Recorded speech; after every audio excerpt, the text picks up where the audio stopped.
आज हम लोग कंटिन्यू करेंगे परम्यूटेशन और कॉम्बिनेशन का जो लेक्चर है। एक पार्ट हम लोग ऑलरेडी अपलोड कर चुके हैं, तो ये वाला हम लोग का सेकेंड पार्ट होगा। देखो यहाँ पे जो डिफरेंट ऑब्जेक्ट का अगर सेम है, अगर देखो तुम्हारा बोले कि परम्यूटेशन, लेट अस से परम्यूटेशन, तो यहाँ पे टी कितना बार है? 2 बार। रिपीटेशन मतलब एक चीज़ अगर बार बार आ जाए तो उसका जो अरेंजमेंट होता है उसको हम लोग कैसे करेंगे। तो टोटल जो अरेंजमेंट होता है वो n फैक्टोरियल डिवाइडेड बाय जितना तुम्हारा रिपीटेशन हुआ। जैसे यहाँ पे 2 टी आया है तो नीचे 2 फैक्टोरियल, अगर दूसरा कुछ अगर यहाँ पे रिपीटेशन होगा तो 3 फैक्टोरियल 4 फैक्टोरियल, ऐसे कितना भी रिपीटेशन हो तो इसीलिए हम लोग बोलते हैं कि p factorial q factorial r factorial, ऐसे हम लोग लिखेंगे। तो एक क्वेश्चन देख लो, तो ये बहुत ही आसान होता है, इतना डिफिकल्ट होता नहीं है। इन how many ways can the letters of the word permutations B arranged if the word start with p and and with s। तो पहले वाला देख लेते हैं। तो देखो यहाँ पे अगर तुम यहाँ पे वर्ड देखो तो ये 12 वर्ड होगा इधर परम्यूटेशन, जहाँ पे हम लोग को दिख रहा है कि बस 2 टी है जो सेम है, बाकी सब यहाँ पे डिफरेंट है, बाकी जो 10 लेटर है वो डिफरेंट है। तो टोटल 12 यहाँ पे हम लोग का डिजिट है। तो यहाँ पे बोला है कि पहला वाला p होना चाहिए और जो एंड होगा वो यहाँ पे s होगा। तो p और s अगर हम लोग ऑलरेडी बैठा दिए हैं तो बाद बाकी कितना घर बचा? 10। तो 10 फैक्टोरियल डिवाइडेड बाय, तो यहाँ पे कहीं ना कहीं तो ये t आएगा, कहीं ना कहीं तो ये t आएगा, या तो यहाँ कहीं ना कहीं आएगा t, इधर आ सकता है, इधर आ सकता है, कहीं भी आए। तो रिपीटेशन हो रहा है same, not all are distinct, तो t आर सेम, तो 2 t सेम है तो डिवाइडेड बाय 2 फैक्टोरियल। तो ये पहला वाला आंसर हो गया।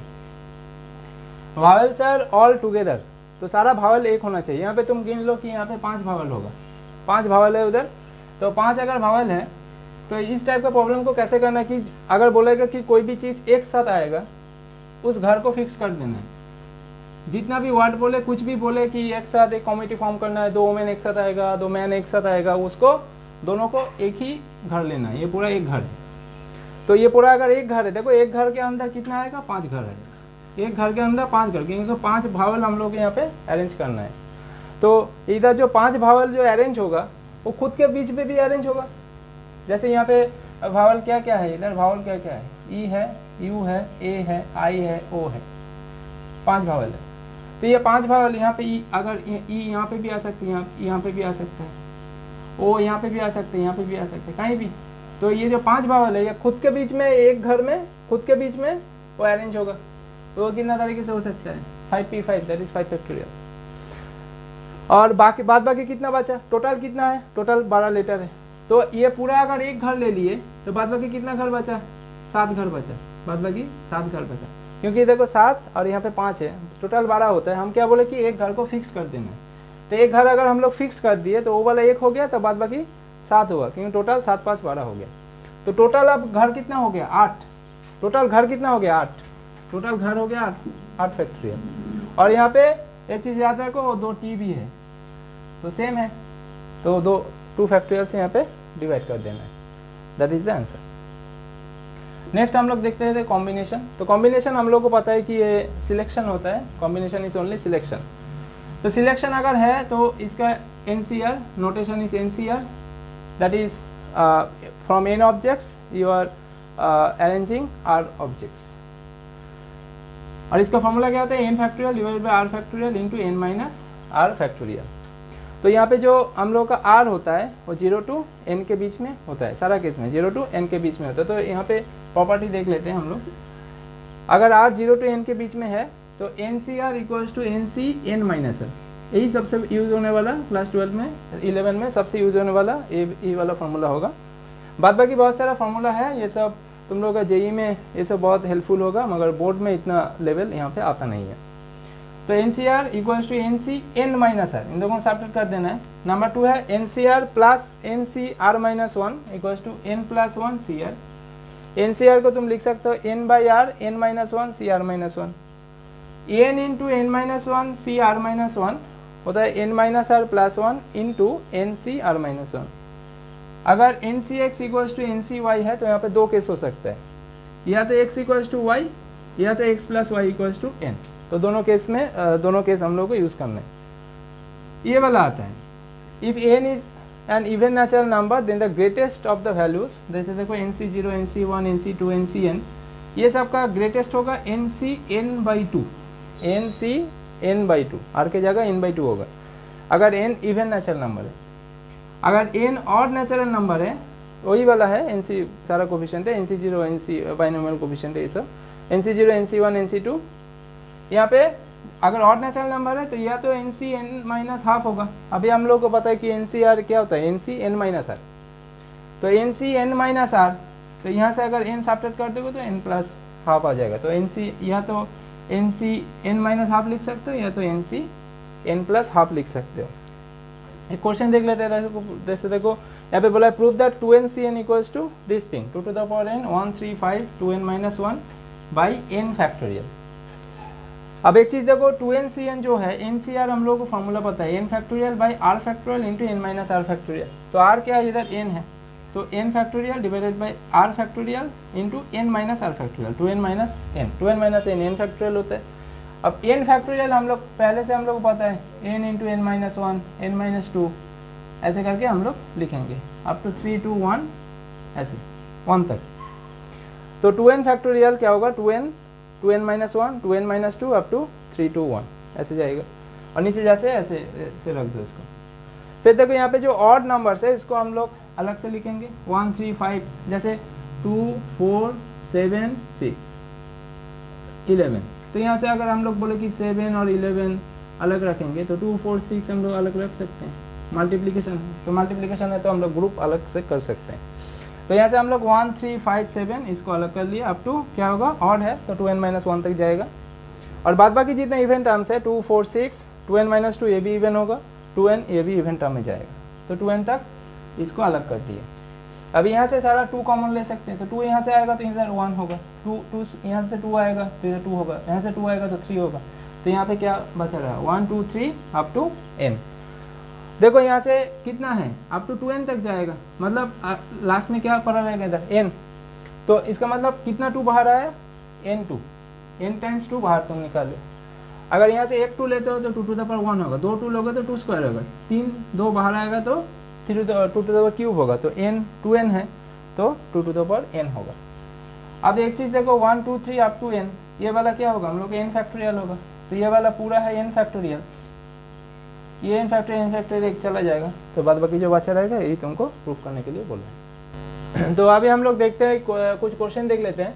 ए committee of 3 persons is to be constituted from a 2 men and 3 women। तो 2 लड़का है 3 लड़की है, और सिलेक्ट कितना करना है, 3 person को सिलेक्ट करना है। इन how many ways can this be done, how many of this committees would consist 1 man and 2 women।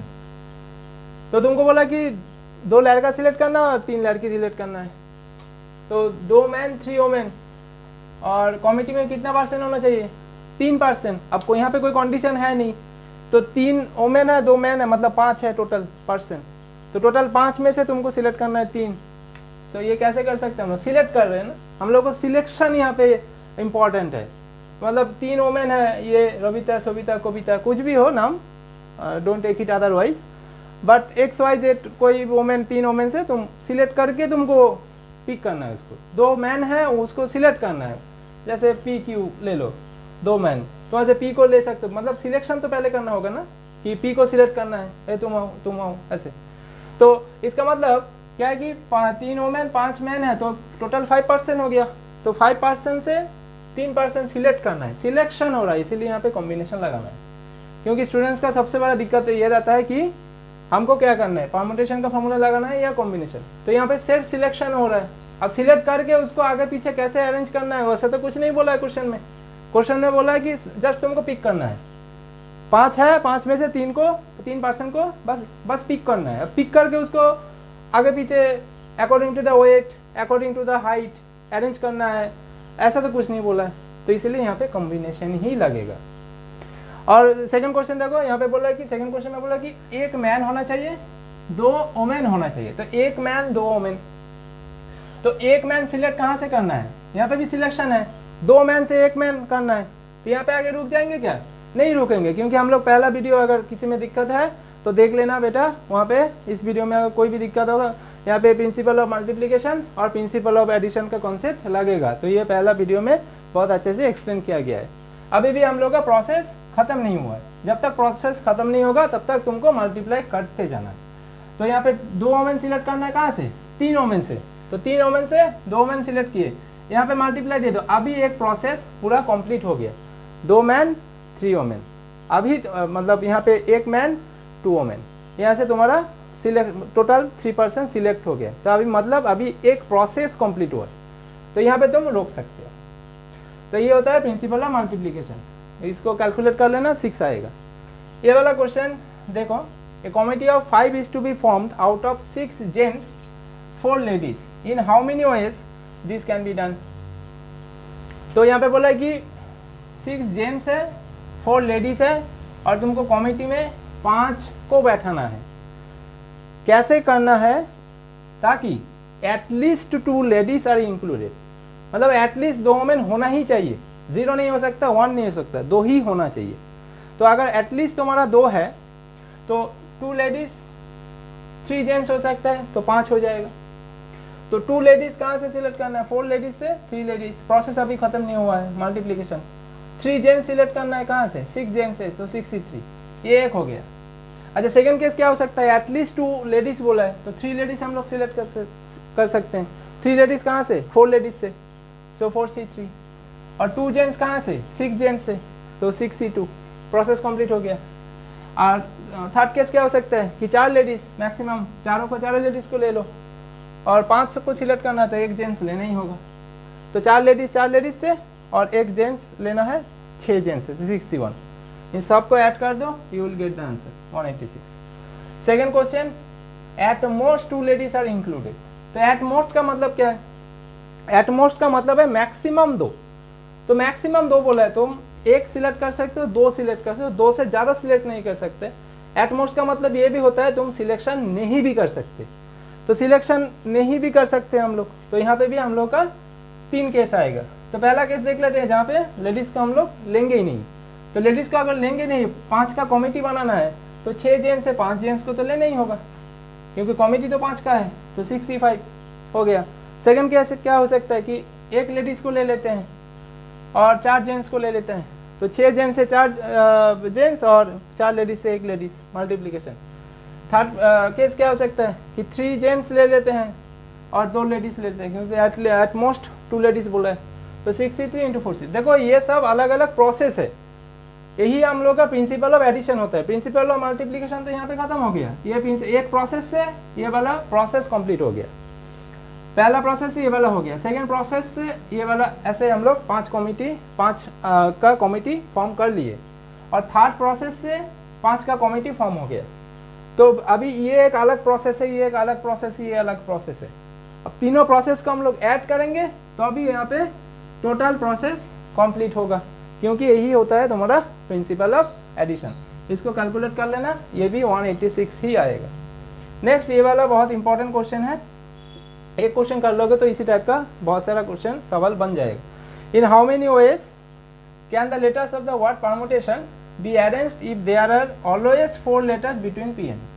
तो पहला वाला जो क्वेश्चन था वो वाला थोड़ा अलग था, वहाँ पे भावल का कुछ चक्कर था, मगर यहाँ पे क्वेश्चन थोड़ा यहाँ पे क्रिटिकल थिंकिंग होता है इस टाइप का क्वेश्चन से। If there are always 4 letters between P and S. अब देखो यहाँ पे 12 लेटर है, तो 12 लेटर 1 2 3 4 5 6 7 8 9 10 11 12 लेटर हो गया। अब 12 लेटर में देखो 2 टी है, तो 4 लेटर देना है पी और एस के बीच में। If there are always 4 letters between P and S. अब पी एंड एस को तुम कहीं भी रख सकते हो, पी एन एस को तुम कहीं भी रख सकते हो, मगर पी एन एस के बीच में 4 लेटर हमेशा आना चाहिए। पी एन एस के बीच में हमेशा 4 लेटर आना चाहिए। अब एक चीज़ नोटिस करो, पी अगर यहाँ पे हुआ, एस अगर यहाँ पे हुआ, तो यहाँ पे 1 2 3 4, मतलब एस इधर होना होगा 1 2 3 4, ये एक केस हो सकता है। पी इधर आ गया, एस इधर आ गया, ये भी एक केस हो सकता है। मतलब पी और एस के बीच में 4 होना चाहिए, पी इधर आ गया और एस इधर आ गया, ऐसा भी केस हो सकता है। पी और एस के बीच में 4 ही होगा, 4 लेटर्स आना ही होगा। अब देखो पी और एस हम लोग बोले हैं, इधर पी और एस हम लोग बोले हैं, तो यहाँ पे एस और पी अगर हम लोग बोले कि एस और पी भी तो इंटरचेंज हो सकते हैं, तब भी तो यहाँ पे 4 ही लेटर आना ना पी और एस के बीच में। ऐसा तो नहीं बोला कि पी पहले होना चाहिए, ऐसा कुछ नहीं बोला। इसका मतलब पी और एस के बीच में कोई भी 4 लेटर आएगा वहाँ पे एस और पी और एस, यहाँ पे 2 कॉम्बिनेशन हो सकता है, 2 टाइप का अरेंजमेंट, मतलब वो खुद 2 टाइप का अरेंजमेंट उधर होगा। अब एक चीज़ देखो, अगर 4 लेटर तुम्हारा वहाँ पे पी और एस के बीच में अगर 4 लेटर हमेशा आ रहा है, तो वो जो 4 लेटर से यहाँ पे यहाँ पे यहाँ पे यहाँ पे तुम बैठा दिए, तो ये जो 4 लेटर तुमने सिलेक्ट किए, इस 4 लेटर खुद के बीच में भी फिर अरेंजमेंट होगा, उसका परमुटेशन होगा। तो खुद के बीच में अगर परमुटेशन होगा तो वो 4 लेटर कैसे अरेंज होगा, 4 फैक्टोरियल, दैट इज 4 फैक्टोरियल। और यहाँ पे 4 लेटर में देखो, पहला केस में हम लोग ये रखे क्योंकि यहाँ पे T2 है, तो सारा झमेला यहाँ पे होता है, सारा झमेला T में होता है कि T को हम लोग कहाँ रखे। केस ऐसा, पहला केस हम लोग ये लिए कि P और S के बीच में 2 T आ रहा है। सेकेंड केस हम लोग ये लिए कि P और S के बीच में 1 T आ रहा है, 1 T P और S के बाहर। और थर्ड केस ये तो हो सकता है कि P और S के बीच में T हम लोग नहीं लिए, P और S के बाहर है दोनों T। तो पहला केस हम लोग के लिए कि 2 T है और 4 लेटर चाहिए, तो 2 T ले लो और बाकी 2 जो डिफरेंट लेटर्स है उसमें से ले लो। तो देखो, अगर तुम 2 T को सिलेक्ट करते हो, टोटल तुम्हारा 12 लेटर है, P और S के बीच में तुमको रखना है, तो P और S तो ऑलरेडी तुम ले लिए, तो P और S को कैलकुलेट नहीं करना है। 2 T तुम योर कन्फर्म दैट तुमको 2 ही T यहाँ पे रखना है, तो 2 T हो गया, 2 P और S 4 हो गया, बाकी कितना लेटर बचा, 8 लेटर बचा। तो बाकी 8 लेटर में से तुमको कितना लेटर उठाना है, 2 लेटर उठाना है। तो इसका मतलब 8C2, 8 लेटर में से बाकी यहाँ पे जो 4 लेटर लिए थे उसमें से तो 2 T ही है। अगर 2 T है, बाकी 2 भिन्न लेटर होगा, तो उस 2 लेटर को तुम लोग कैसे सिलेक्ट करते हो, बाकी 8 लेटर में से 2 लेटर को हम लोग सिलेक्ट कर लिए। अब देखो, ये जो 4 लेटर हम लोग लिए हैं, ये 4 लेटर खुद के बीच में फिर अरेंज होगा, तो 4 फैक्टोरियल। अब यहाँ पे 2 T हम लोग लिए हैं, 2 T लिए हैं वहाँ पे, तो डिवाइडेड बाई रिपीटेशन है, तो यहाँ पे 2 फैक्टोरियल होगा। और एक चीज़ देखो, यहाँ पे हम जो पहले बोले थे P और S हो सकता है और S और P हो सकता है, तो P और S और P इसके लिए 2 फैक्टोरियल। और बाद बाकी कितना बचा, अगर तुम यहाँ पे ले लेते हो कि 4 लेटर है, यहाँ पे 4 लेटर है, टोटल तुम्हारा 8 लेटर है, तो इस 4 को एक जगह अगर तुम फिक्स कर देते, इस 4 को अगर तुम एक जगह फिक्स कर देते हो, इस 4 को तुम एक जगह फिक्स कर दो, P और S, और यहाँ पे बाकी कितना लेटर बचा, बाकी है तुम्हारा 6 और यहाँ पे 4 लेटर, टोटल कितना हो गया 7। तो 7 कैसे अरेंज होगा फिर, वो 7, क्योंकि ये P और S के बीच में जो 4 है, ये P और S इधर भी हो सकता है, ये P और S इधर भी हो सकता है, ये P और S इधर भी हो सकता है, P और S, मतलब वो जो लेटर है वो भी अरेंज होगा। तो यहाँ पे देखो, यहाँ पे 1 2 3 4 5 6 का है, तो ये 6 को एक जगह, जो पिछले वाला प्रॉब्लम किए थे हम लोग, इस 6 को हम लोग एक जगह फिक्स कर देते, 1 2 3 4 5, 1 2 3 4 5 6, इस 6 को एक जगह ले लेते हैं। इस 6 को अगर एक जगह ले ली तो बाकी कितना बचा, बाकी 6 बचा, 1 2 3 4 5 6, बाकी 6 बचा, तो 6 इधर 6, टोटल 12 हो गया। यहाँ पे वो वाला खेल हो रहा है कि P और S और P के बीच में ये सब हो रहा है, मगर ये वाला चीज़ इधर रह सकता है, ये वाला चीज़ इधर रह सकती है, ये वाला चीज़ इधर रह सकता है, तो टोटल 6 और इधर 1, इधर 6 इधर 1, टोटल कितना हो गया 7। तो वो 7 जो लेटर है वो कैसे अरेंज होगा, 7 फैक्टोरियल से अरेंज होगा। तो ये हो गया एक प्रोसेस, अभी भी हम लोग का खत्म नहीं हुआ आंसर, तो इसीलिए एक प्रोसेस हुआ। दूसरा प्रोसेस क्या हो सकता है कि ये दोनों के बीच में एक ही टी आए, P और S के बीच में एक ही टी आए, और 3 लेटर तुमको सिलेक्ट करना है कितना से, बाकी 8 लेटर से। तो बाकी देखो, ये पहला वाला अगर समझ में आ जाएगा तो बाकी वाला इजी है।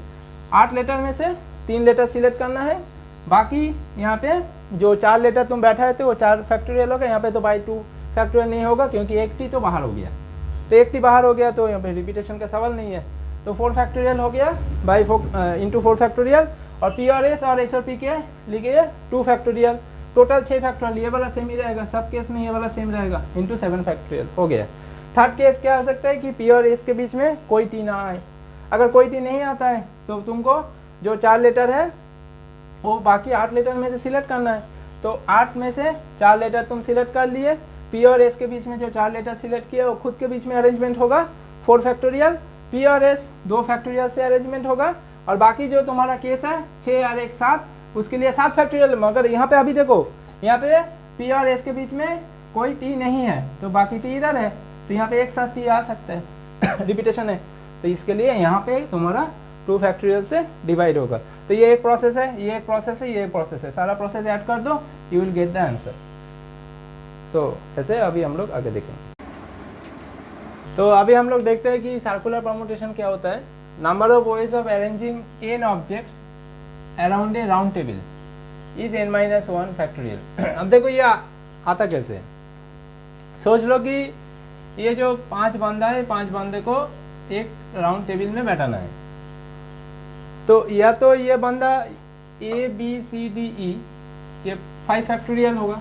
अगर तुम इसको खींच के अगर सीधा कर देते तो ये स्ट्रेट लाइन में कैसे बैठ सकता था, 5 फैक्टोरियल, 5 फैक्टोरियल और 5 पोजीशन, 5 पोजीशन से 5 फैक्टोरियल बैठाना है, तो 5p5 दैट इज 5 फैक्टोरियल। तो 5 फैक्टोरियल वेज में तुम उसको एक स्ट्रेट लाइन में हम लोग उसको अरेंज कर सकते हैं।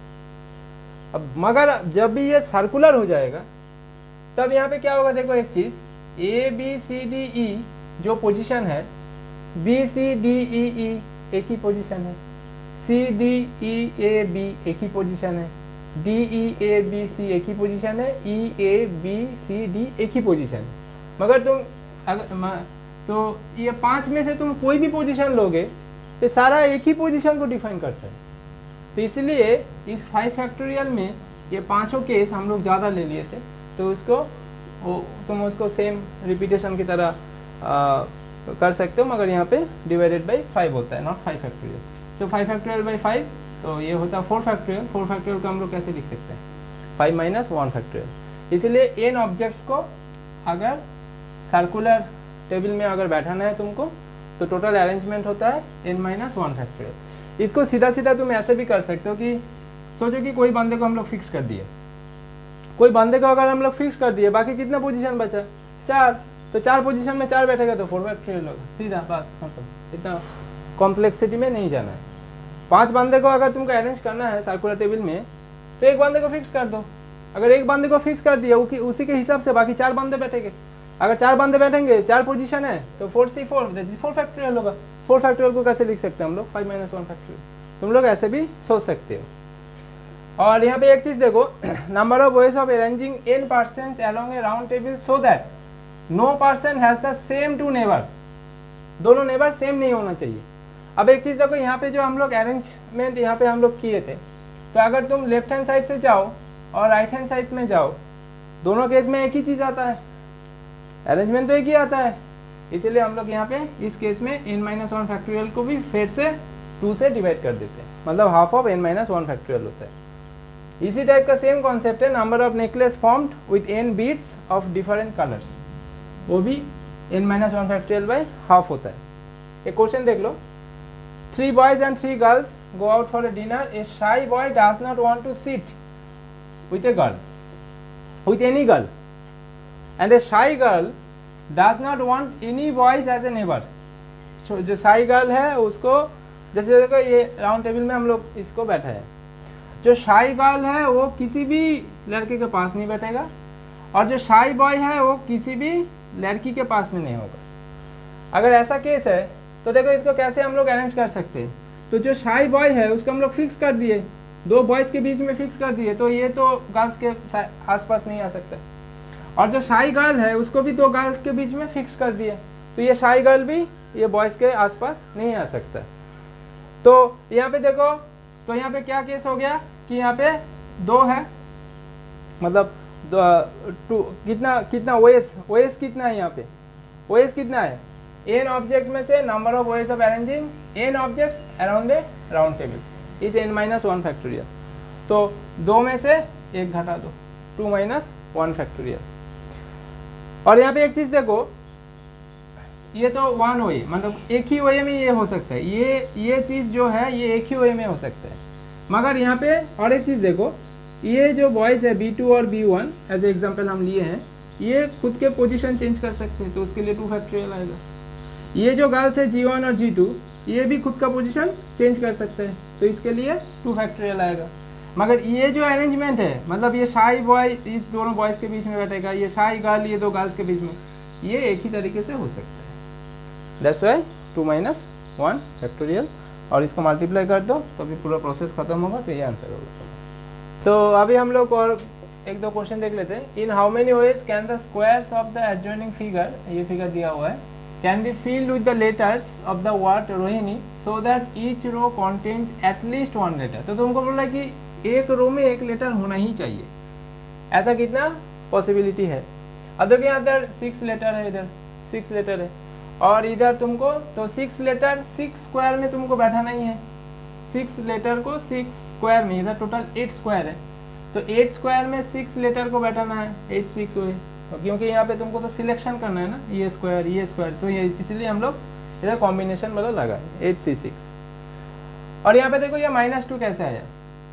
एक चीज सोचो कि यहाँ पे ये जो 8 बॉक्स में से हम लोग जो 6 लेटर्स एक एक डाले हैं हम लोग, यहाँ पे तो ये केस तो आ सकता है ना कि 4 लेटर इधर हो गया और 6 लेटर इधर हो गया, ये सिलेक्ट ही ना हुआ हो, वो एक केस हो सकता है।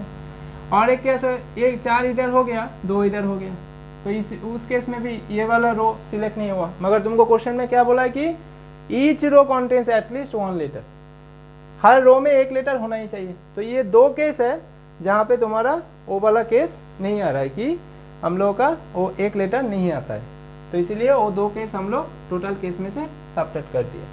इसको कैलकुलेट कर देखो, 8NCR equals to NCN minus R, तो 8C6 को हम लोग 8 - 6 लिख सकते हैं 8C2। ये कैलकुलेशन जल्दी हो जाएगा, इसीलिए यहाँ पे हम लोग फॉर्मूला लगा दिया। अब ये कैलकुलेट करो 26 आएगा।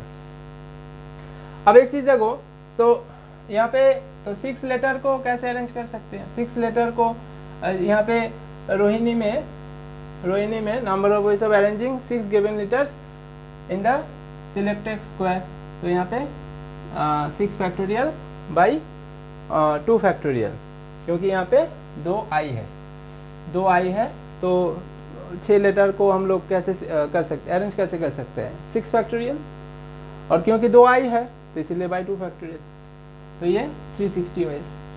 तो ये हो गया स्क्वायर का सिलेक्शन जहाँ पे बैठाना है। और रोहिणी का अरेंजमेंट, जो लेटर्स का अरेंजमेंट है, वो इसी तरह से हो सकता है।